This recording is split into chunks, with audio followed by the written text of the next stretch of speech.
Tonight in 12 Investigates, jail cell locks at the Forsyth County Detention Center are easy to disable, and that is leaving commissioners worried about safety. Chairman Don Martin visited the jail late last month and told us about this. It was his first trip there since Sheriff Bobby Kimbrough took office in December of 2018. Our Devontae McKenneth joins us in studio this evening. Devontae, what is the sheriff saying about this? Well, Kenny, we actually wanted to speak to the sheriff about this in person, but he refused an interview.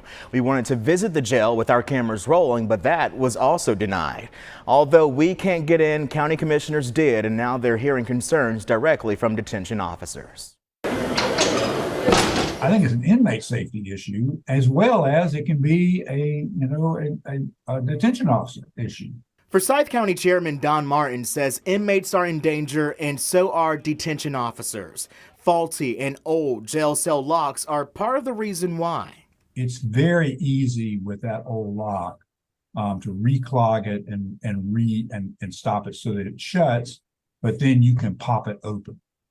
That's very easy to do. Martin paid a visit to the jail last month after commissioners had a chance to see how the locking mechanisms work. He learned how inmates are able to bypass the locks with simple objects, like a cap from a shampoo bottle. You can take the top of a shampoo bottle and just palm it in your hand and just stick it right into the side, into the locking mechanism. It'll shut because it pushes on the plastic, but then it's very easy just to bust it open or pop it open.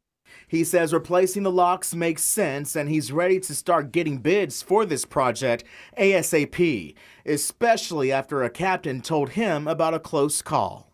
Literally walking down in front of cells, and all of a sudden one popped open, boom.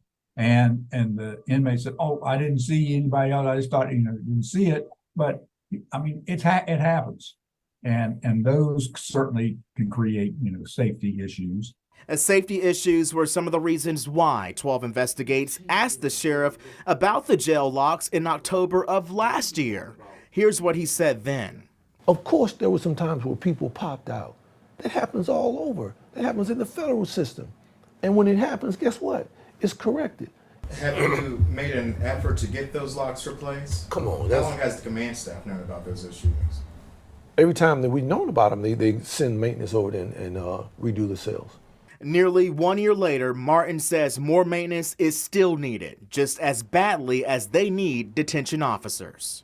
I saw the evidence of, clearly of staff shortages. During his visit, Martin was able to look at a duty roster. He says only the bare minimum positions were staffed.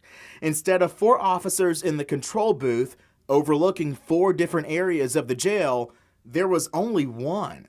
Martin says the staffing shortage, paired with the lock issues on the inmate cells, is a dangerous combination for jail officers. They can get out and resolve an issue, but not sometimes before, somebody gets hurt. So there's risk. Clearly there's risk.